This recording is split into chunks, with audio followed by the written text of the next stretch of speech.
Alrighty, later on the 2nd of August 2025, we're up to section 11 in Scrutinies, the third and final book in the Red Book. And we've just finished the seventh sermon to the dead and commentaries. And we're now moving on to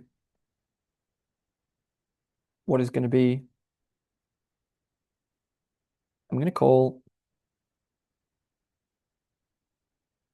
I'll have to call Scrutiny section 11. Yeah. Okay. Now,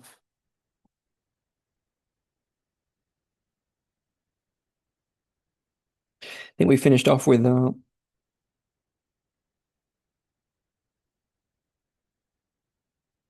won't read that last paragraph. Oh no, hang on. We had 125, yes, that commentary of Jung and his soul. And so, that final line, so Jung said to him, "Illustrious one, when will you give me the dark and golden treasure and its blue starlight?" And Philemon replied, when you have surrendered everything that wants to burn to the holy flame." And as Philemon spoke these words, a dark form with golden eyes approached me from the shadows of the night. In Black Book 6, this figure enters on Feb 5 in the middle of the sermons, as we saw earlier. I was startled and cried, "Are you an enemy? Who are you? Where do you come from? I've never seen you before. Speak, what do you want?" The Dark One answered, saying, "I come from afar. I come from the east, and follow the shining fire that precedes me, Philemon. I am not your enemy. I am a stranger to you. My skin is dark, and my eyes shine golden." "What do you bring?" I asked fearfully. "I bring abstinence, abstinence from human joy and suffering. Compassion leads to alienation, pity but no compassion. Pity for the world and a will held in check toward the other. Pity remains misunderstood, therefore it works. Far from longing, know no fear. Far from love, love the whole." I looked at him fearfully and said, "Why are you afraid as dark as the why are you as dark as the why are you as dark as the earth of the fields and as black as iron? I'm afraid of you. Such pain. What have you done to me?" "You may call me death, death that rose with the sun. I come with quiet pain and long peace. I lay the cover of protection on you. In the midst of life begins death. In the midst of life begins death. I lay cover upon you so that your warmth will never cease. You bring grief and despair," I answered. "I wanted to be among men." "But," he said, "you will go to men as one veiled. Your light shines at night. Your solar nature departs from you, and your stellar nature begins." "You are cruel," I sighed. "You are cruel," I sighed. "The simple is cruel. It does not unite with the manifold." With these words, the mysterious Dark One vanished, but Philemon regarded me with a serious and questioning look. "Did you take a proper look at him, my son?" he said. "You will be hearing from him. But come now, so that I can fulfill what the Dark One has prophesied for you." As he spoke these words, he touched my eyes and opened my gaze and showed me the immeasurable mystery. And I looked for a long time until I could grasp it. But what did I see? I saw the night, I saw the dark earth, and above this the sky stood gleaming in the brilliance of countless stars. And I saw that the sky had the form of a woman, and sevenfold was her mantle of stars, and it completely covered her. And when I beheld it, Philemon said, this is Feb 17, 1916, in Black Book 6, this speech is spoken by Jung himself. Philemon said, "Mother, you who stand in the highest circle, nameless one, who shrouds me in him and protects me in him from the gods, he wants to become your child. May you accept his birth. May you renew him. I separate myself from him." Black Book 6 has here, "I need a new shadow, since I recognized dreadful Abraxas and withdrew from him. The cold is growing and its star blazes brighter. He needs the bond of childhood. You gave birth to the godly serpent. You released it from the pangs of birth. Take this man to the abode of the sun. He needs the mother." In Black Book 6, this voice is identified as mother. A voice came from afar and was like a falling star. "I cannot take him as a child. He must cleanse himself first." Philemon said, "What is his impurity?" But the voice said, "It is the commingling he contains. It is the commingling. He contains human suffering and joy. He shall remain secluded until abstinence is complete and he is freed from the commingling with men. Then he shall be taken as a child." In this moment my vision ended, and Philemon went away and I was alone, and I remained apart as I had been told. But in the fourth night I saw a strange form, a man wearing a long coat and a turban. His eyes shone cleverly and kindly like a wise doctor's. Black Book 6 says instead, I, a Turk? Whence the journey? Do you profess Islam? What are you announcing Muhammad for? Visitor, I speak of polygamy, houris, and paradise. This is what you shall hear about. I, speak and end this torment.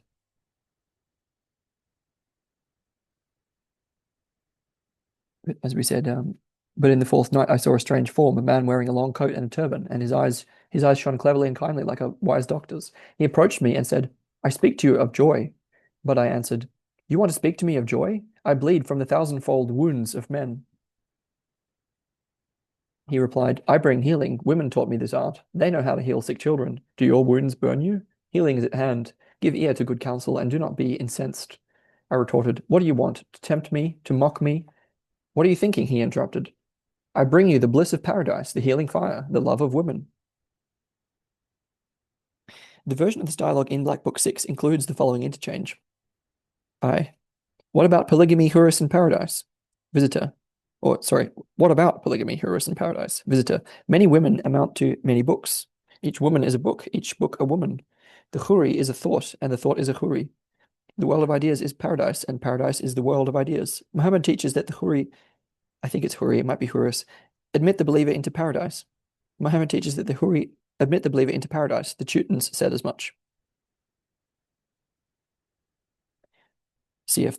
Also see the Quran 56:12 to 39, and in Norse mythology, the Valkyries escorted the brave who were slain in battle to Valhalla, attended them there. That was 132. Yep. So what are you thinking? He interrupted. I bring you the bliss of paradise, the healing fire, the love of women. Are you thinking? I asked, of the descent into the frog swamp, the dissolution in the many, the scattering, the dismembering. But as I spoke, the old man turned to Philemon, and I saw that he was the magician who was tempting me. But Philemon continued, You have not yet experienced the dismembering. You should be blown apart and shredded and scattered to the winds. Men are preparing for the Last Supper with you. What then will remain of me? I cried. Nothing but your shadow. You will be a river that pours forth over the lands. It seeks every valley and streams toward the depths. I asked, full of grief, But where will my uniqueness remain? You will steal it from yourself, Philemon replied. You will hold the invisible realm in trembling hands. It lowers its roots into the grey darknesses and mysteries of the earth, and sends up branches covered in leaves into the golden air. Animals live in its branches, men camp in its shade. Their murmuring arises from below. 1,000-mile-long disappointment is the juice of the tree. It will stay green for a long time. Silence abides in its treetop, silence in its deep roots. I gathered from Philemon's words that I must remain true to love to cancel out the commingling that arises through unlived love. I understood that the commingling is a bondage that takes the place of voluntary devotion. Scattering or dismembering arises, as Philemon had taught me, from voluntary devotion. It cancels out the commingling. The commingling, just to double, it is the commingling. He contains human suffering and joy. And so, as we were saying, I understood that the commingling is a bondage that takes the place of voluntary devotion. Scattering or dismembering arises, as Philemon had taught me, from voluntary devotion. It cancels out the commingling. Through voluntary devotion, I removed binding ties. Therefore, I had to remain true to love and devoted to it voluntarily. I suffer the dismembering and thus attain bonding with the Great Mother, that is, the stellar nature, liberation from bondage to men and things. If I am bound to men and things, I can neither go on with my life to its destination, nor can I arrive at my very own and deepest nature. Nor can death begin in me as a new life, since I can only fear death. I must therefore remain true to love, since how else can I arrive at the scattering and dissolution of bondage? How else could I experience death other than through remaining true to love and willingly accepting the pain and all the suffering? As long as I do not voluntarily devote myself to the dismembering, a part of myself secretly remains with men and things and binds me to them, and thus I must, whether I want to or not, be a part of them, mixed in with them and bound to them. Only fidelity to love and voluntary devotion to love enable this binding and mixing to be dissolved and lead back to me that part of myself that secretly lay with men and things. Only thus does the light of the star grow. Only thus do I arrive at my stellar nature, at my truest and innermost self, that simply and singly is. It is difficult to remain true to love, since love stands above all sins. He who wants to remain true to love must also overcome sin. Nothing occurs more readily than failing to recognize that one is committing a sin. Overcoming sin for the sake of remaining true to love is difficult, so difficult that my feet hesitated to advance. When night fell, Philemon approached me in an earth-colored robe. holding a silver fish. Look, my son, he said, I was fishing and caught this fish. I bring it to you so that you may be comforted. And as I stood looking, and as I looked at him astonished and questioningly, I saw that a shade stood in darkness at the door, bearing a robe of grandeur. Footnote, i.e., Christ. His face was pale, and blood had flowed into the furrows of his brow. But Philemon knelt down, touched the earth, and said to the shade, My master and my brother, praised be your name. You did the greatest thing for us. Out of animals you made men. You gave your life for men to enable their healing. Your spirit was with us through an endlessly long time. And men still look to you and still ask you to take pity on them and beg for the mercy of God and for the forgiveness of their sins through you. You do not tire of giving to men. I praise your divine patience. Are not men ungrateful? Does their craving know no limits? Do they still make beggars? Do they still make demands on you? They have received so much yet. They have received so much, yet still they are beggars. Behold, my master and my brother, they do not love me, but they long for you with greed, for they also crave their neighbor's possessions. They do not love their neighbor, but they want what is his. If they were faithful to their love, they would not be greedy, but whoever gives attracts desire. Should they not learn love, fidelity to love, freely willed devotion? But they demand and desire and beg from you, and have learned no lesson from your awe-inspiring life. They have imitated it, but they have not lived their own lives as you have lived yours. Your awe-inspiring life shows how everyone would have to take their own life into their own hands, faithful to their own essence and their own love. Have you not forgotten, have you not forgiven the adulteress? Also see John 8, 1 to 11. Did you not sit with whores and tax collectors? Sorry, that was a mistake on my part.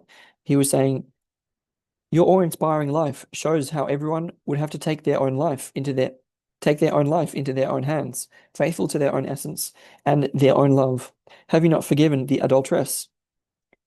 Also see John 8, 1 to 11. Maybe I did get that right. That's ironic if I did. Did you not sit with whores and tax collectors? Also see Matthew 21, 31 to 2. Did you not break the command of the Sabbath? Also see John 9, 13. You lived your own life, but men failed to do so. Instead, they pray to you and make demands on you and forever remind you that your work is incomplete. Yet your work would be completed if men managed to live their own lives without imitation. Men are still childish and forget gratitude, since they cannot say, Thanks be to you, our Lord, for the salvation you have brought us.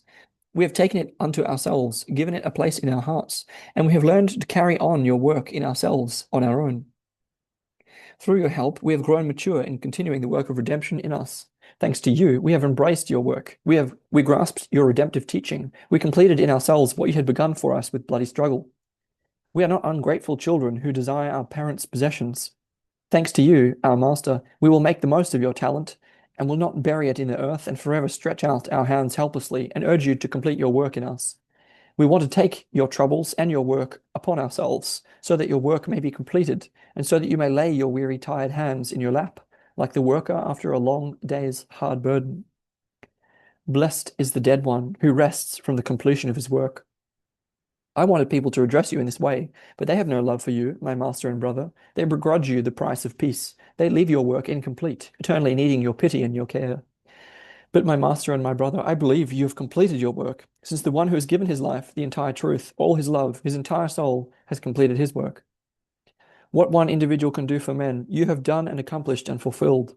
The time has come when each must do his own work of redemption. Mankind has grown older, and a new month has begun.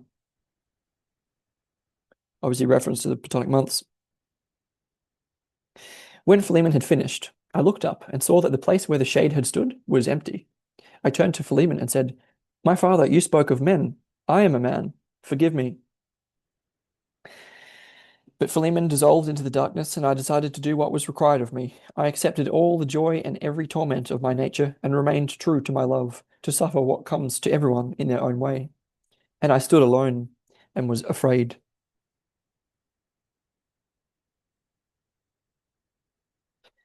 Going on, this is section 14 in the 2009 publication. On a night when everything was silent, I heard a murmur like that of many voices, and a bit more clearly I heard the voice of Philemon, and it was as if he were giving a speech. And as I listened more closely, I heard his words.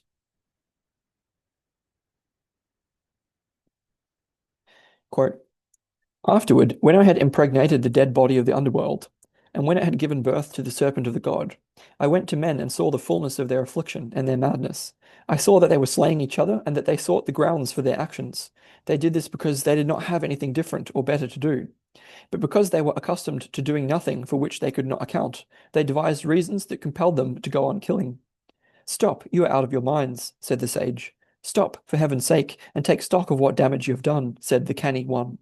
But the fool laughed, since honours had been conferred upon him overnight. Why do men not see their stupidity? Stupidity is a daughter of the god. Therefore men cannot stop murdering, since thus they serve the serpent of the god without knowing it. It is worth giving one's life for the sake of living the serpent of the god. Hence be reconciled. But it would be far better to live despite the god. But the serpent of the god wants human blood. This feeds it and makes it shine. Not wanting to murder and die amounts to deceiving the god. Whoever lives has become one who deceives the god. Whoever lives has become one who deceives. Whoever lives has become one who deceives the god. Whoever lives invents his life for himself. But the serpent wants to be deceived, out of hope for blood. The greater the number of men who stole their lives from the gods, the greater the harvest feeding the serpent from the greater the harvest. Sorry.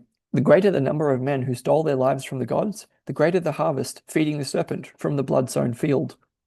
The god grows strong through human murder. The serpent grows hot and fiery through the drenching flood. Its fat burns in the blazing flame. The flame becomes the light of men, the first ray of a renewed sun. He, the first appearing light.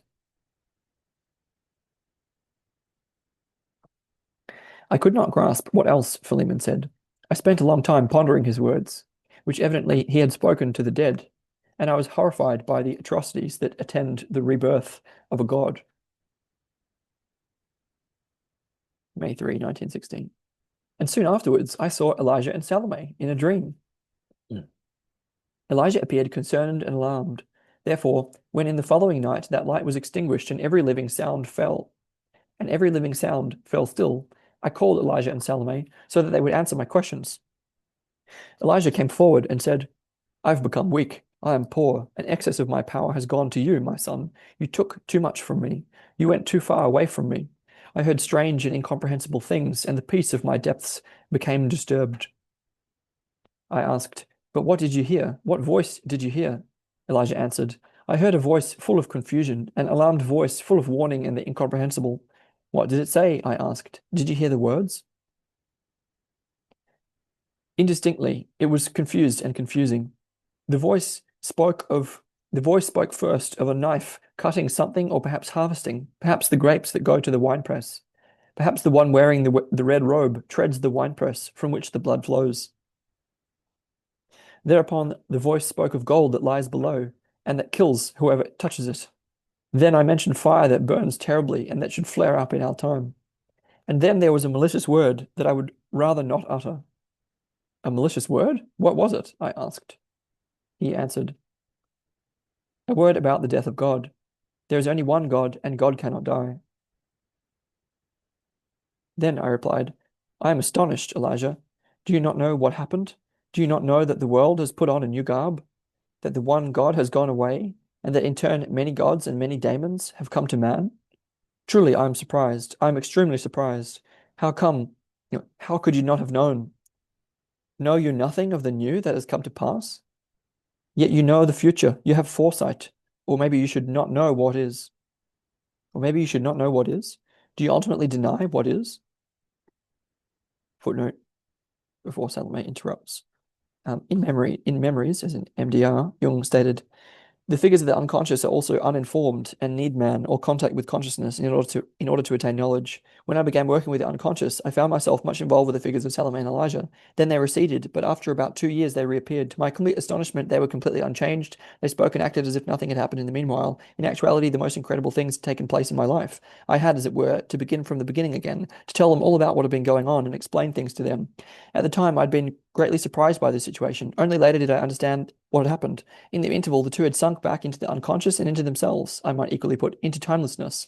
They remained out of contact with the eye and the eye's changing circumstances, and therefore were ignorant of what had happened in the world of consciousness. This appears to refer to this conversation. Anyway, as Jung was saying, you have foresight, or maybe you should not know what is. Do you ultimately deny what is? Salome interrupted me. What is gives no pleasure. Pleasure comes only from the new. Your soul would also like a new husband. Ha ha, she loves change. You are not pleasurable enough for her. In that respect, she is unteachable, and therefore you believe she is mad. We love only what is coming, not what is. Only the new gives us pleasure. Elijah does not think about what is, only about what is to come. Therefore, he knows it. I answered, What does he know? He should say. Elijah said, I have already uttered the words. The image that I saw was crimson, fiery colored, a gleaming gold. The voice that I heard was like distant thunder, like the wind roaring in the forest, like an earthquake. It was not the voice of my God, but it was a thunderous pagan roar, a call my ancestors knew, but which I have never heard. It sounded prehistoric, as if from a forest on a distant coast. It rang with all the voices of the wilderness. It was full of horror, yet harmonic. To this I replied, My good old man, you heard correctly, as I thought you had. How wonderful! Shall I tell you about it? After all, I told you that the world has acquired a new face, a new cover was thrown over it. How odd that you don't know. Old gods have become new. The one God is dead. Yes, truly, he died. He disintegrated into the many, and thus the world became rich overnight. And something also happened to the individual soul. Who would care to describe it? But therefore, men too became rich overnight. How is it possible that you didn't know this? The one God became two, a multiple one, whose body consists of many gods, and a single one, whose body is a man, and yet he is brighter and stronger than the sun. What shall I tell you about the soul? Haven't you noticed that she has become multiple? She has become the closest, nearest, near, far, furthest, further, furthest, and yet she is one, as before. First she divided herself into a serpent and a bird, then into a father and mother, and then into Elijah and Salome. How are you, my good fellow? Does it disturb you? Yes, you must be realizing that you are already very far removed from me, so that I can hardly reckon you as being part of my soul. Since if you belonged to my soul, you would have to know what is happening. Therefore, I must separate you and Salome from my soul and place you among the daemons. You are connected to what is primordially old and always exists. Therefore, you also know nothing of the being of men, but simply of the past and future. Nevertheless, it is good that you came to my call. Take part in that which is. For what is ought to be such that you can take part in it. For what is ought to be such that you can take part in it. But Elijah sullenly replied, I do not like this multiplicity. It is not easy to think it. And Salome said, The simple alone is pleasurable. One need not think about it. I replied, Elijah, you need not contemplate it at all. It is not to be thought. It is to be viewed. It is a painting. And to Salome I said, Salome, it is not true that only the simple is pleasurable. Over time, it is even boring. In truth, the multiple captivates you. Last page. Sorry, well, last 2 pages, really. But Salome turned to Elijah and said, Father, it seems to me that men have outstripped us. He is right. The many is more pleasurable. The one is too simple and always the same. Elijah seemed saddened and said, What about the one in this case? Does the one still exist if it stands next to the many? I answered, That is your old and ingrained mistake, that the one excludes the many. But there are many individual things. The multiplicity of individual things is the one multiple God from whose body many gods arise. But the uniqueness of the one thing is the other God, whose body is a man, but whose spirit is as large as the world. But Elijah shook his head and said, That is new, my son. Is the new good? What was is good, and what was will be. What was is good, and what was will be. Is that not the truth? Has there ever been anything new? And was what you call new ever good? Everything remains the same if you give it a new name. There is nothing new. There can be nothing new. How could I then look ahead? I look at the past, and therein I see the future, as in a mirror. And I see that nothing new happens. Everything is but mere recurrence of what has been since time immemorial.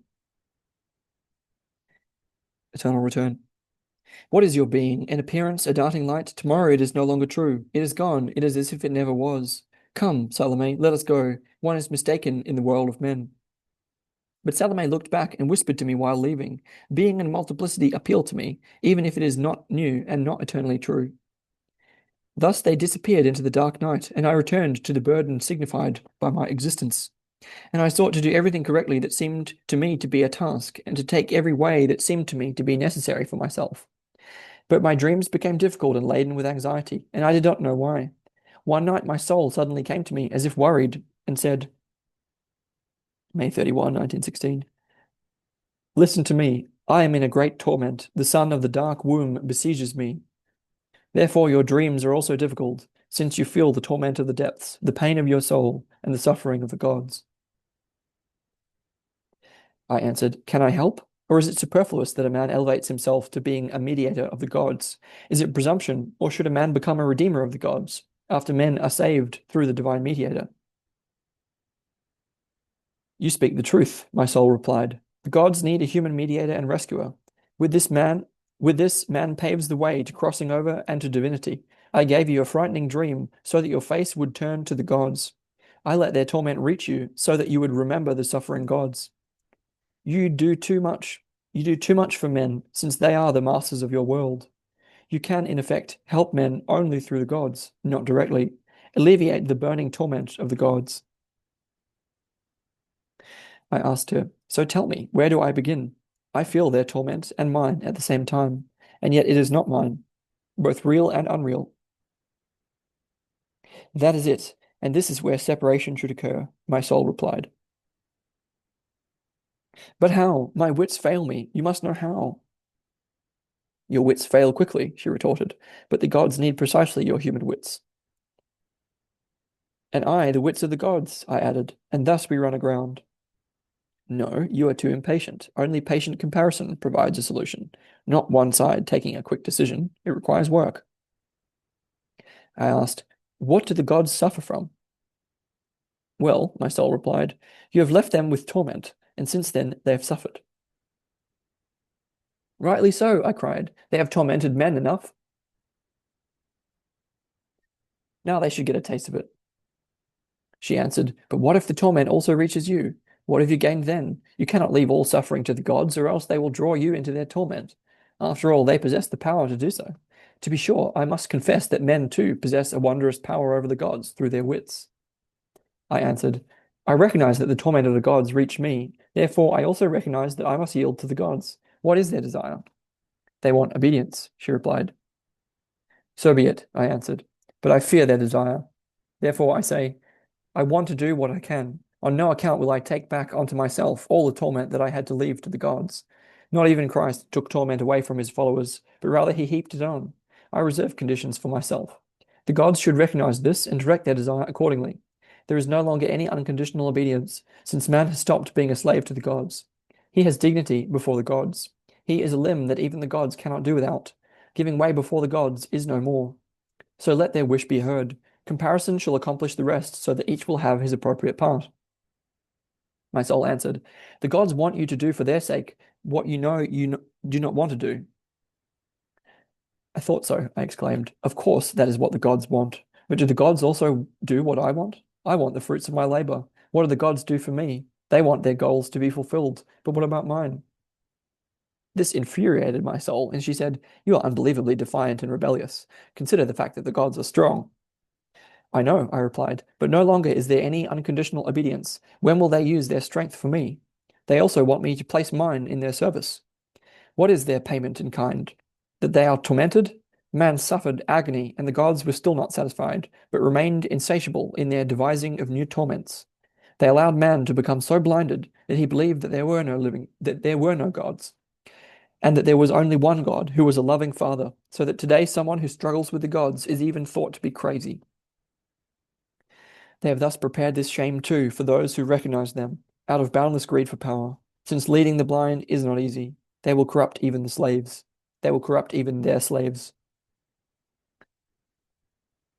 You do not want to obey the gods? My soul cried, astonished. I answered, I believe that has already gone on more than enough. I believe that has already gone on more than enough. Hence the gods are insatiable, because they have received too many sacrifices. The altars of blinded humanity are streaming with blood.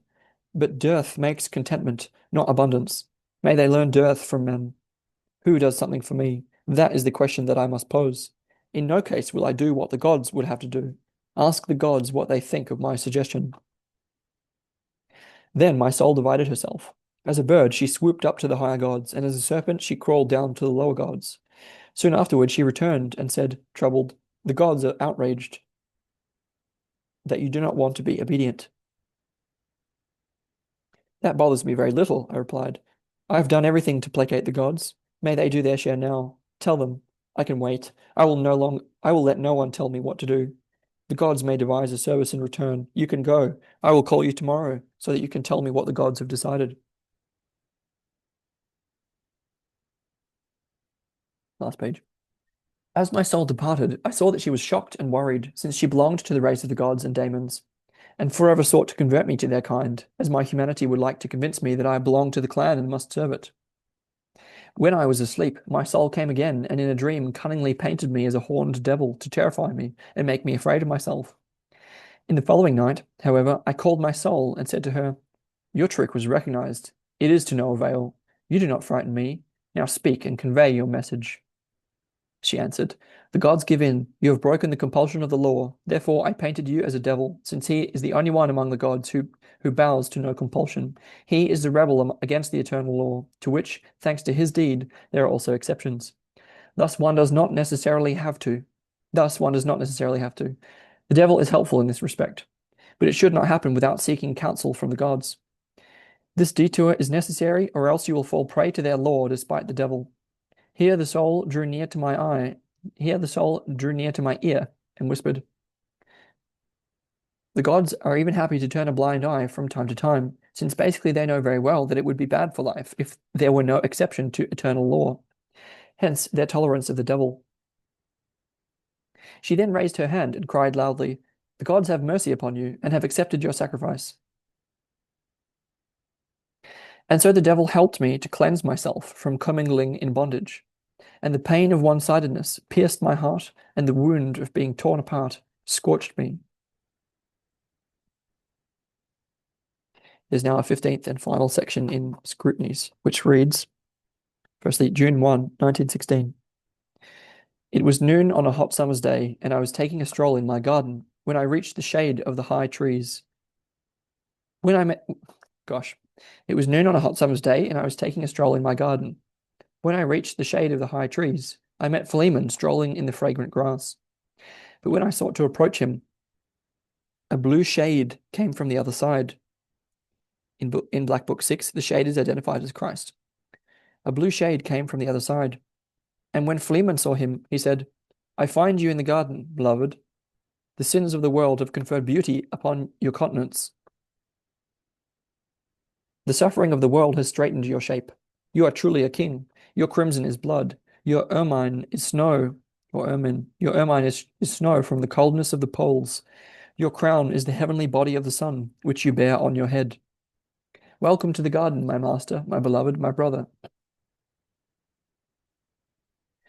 The shade replied, Oh, Simon Magus, or whatever your name may be, are you in my garden or am I in yours? Footnote. Simon Magus, first century, was a magician. In Acts of the Apostles, that's Acts 8, 9 to 24. After becoming a Christian, he wished to purchase the power of transmitting the Holy Spirit from Peter and Paul.